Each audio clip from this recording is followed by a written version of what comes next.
वो मुझे ट्रेनी मां गड माली कादी मोहम्मद उर्स चांडे जे जनाज़े जे नमाज़ के बारे में दोस्तों जनाज़े नमाज़ में कड़ा सियासी और समाजी मानू गड थिया जलाल मोहम्मद उर्स चांडे के कड़ी तकलीफ़ थी कदें खां वठी मोहम्मद उर्स चांडे के तकलीफ़ हुई दिल की गुर्दन की उन कड़े अस्पताल में दाख़िल किया वियो उन जो मड़ कदें जो आ सो कड़े अबाणे गोठ खड़ी वही उते दफन किया वियो। तफ़सीली वीडियो में गाल कंदासीं। वीडियो किथां सुठो लगे लाइक और शेयर कयो, चैनल के सब्सक्राइब कयो, सुठो कमेंट ॾेई पंहिंजे राय जो इज़हार लाज़मी ॾींदा। दोस्तों मोहम्मद उर्स चांडियो हिकिड़े ॾींहं जे टाइम ते शाम जे टाइम ते हिकिड़ो प्रोग्राम हुयो हैदराबाद ज़िले में उते जॾहिं ॻाइण वियो त मोहम्मद उर्स चांडे 3 कलाम ॻाया।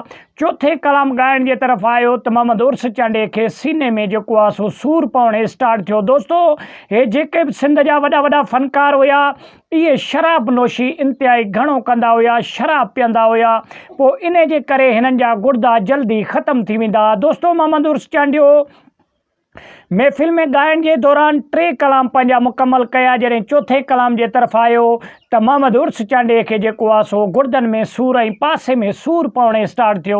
तो मोहम्मद उर्स चांडे चयो तो मां जो आ सो कलाम मुकम्मल कया, लेकिन कलाम मुकम्मल न करे सघियो। पोइ मोहम्मद उर्स चांडे के अस्पताल खणी आया। जामशोरे जो आ सो एक वॾी अस्पताल है उते खणी आया। पोइ उन जी टेस्टूं वग़ैरह कयूं तो इते डॉक्टरन मोहम्मद उर्स चांडे के जवाब ॾिनो, चयो बा कलाक अंदर में जो आ सो हिनखे खणी कराची शिफ्ट कयो। तो पोइ कराची एक लियाकताबाद वॾो हॉस्पिटल है उते मोहम्मद उर्स चांडे के दाख़िल करायो वियो। उते सॼी रात मोहम्मद उर्स चांडियो दाख़िल हुयो। मोहम्मद उर्स चांडियो तक़रीबन ॾींहं जो 12 बजे जो आ सो दम धणी हवाले कयो।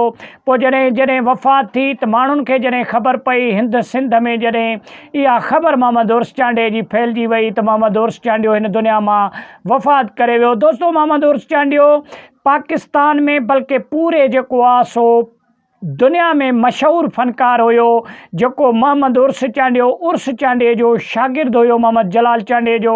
जलाल चांडे का पोरी 2 नंबर ते यकतारे चपड़ीअ जो जे अगर बेताज बादशाह सॾियो वञे तो वो मोहम्मद उर्स चांडियो सिंध जो एक बेहतरीन फनकार हुयो। दोस्तों मोहम्मद उर्स चांडे जी जनाज़े नमाज शाम जे टाइम ते जो आ सो तो दोस्तों जॾहिं मोहम्मद उर्स चांडे जो मड़ पंहिंजे गोठ अबाणे कंबर ज़िले में जॾहिं आंदो वियो तो कोहराम मची वियो। दोस्तों मोहम्मद उर्स चांडे जा मिट माइट परस्तार हज़ारनि की तादाद में मोहम्मद उर्स चांडे जे जनाज़े नमाज में शरीक थिया। दोस्तों सिंध जा जेके फनकार हुआ उहे भी मोहम्मद उर्स चांडे जे जनाज़े नमाज में कुछ शरीक थिया। सियासी समाजी मानू मोहम्मद उर्स चांडियो दिल जो साफ़ मानू होंदो हुयो कंहिंसां बि न फिटाई पंहिंजी ज़िंदगी में ग़रीबाणी तबियत जो मालिक हुयो। दोस्तों मोहम्मद उर्स चांडियो नंढे हूंदे खां ही कलामनि जी दुनिया में शौक़ रखंदो हुयो।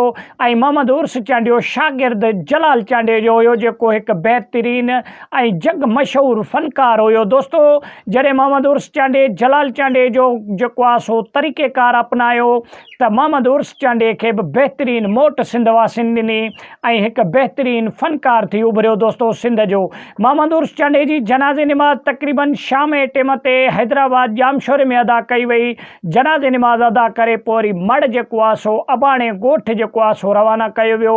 उते हज़ारें लुड़कन में हज़ारें सुडकन में दोस्तों मोहम्मद उर्स चांडियो वही उते दफन थो, मिट्टी के हवाले थो।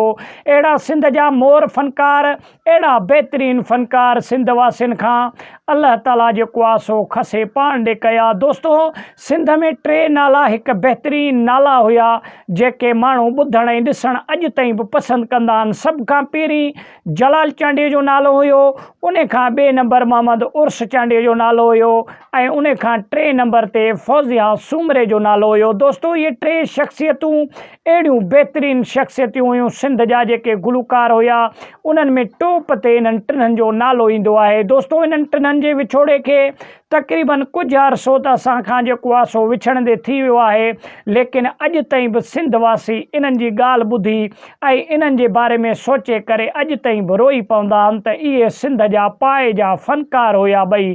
तो दोस्तों मिलंदासीं नेक्स्ट कंहिं वीडियो में। वीडियो किथां सुठो लगे लाइक ऐं शेयर कयो, चैनल के सब्सक्राइब करे सुठो कमेंट ॾेई पंहिंजे राय जो इज़हार लाज़मी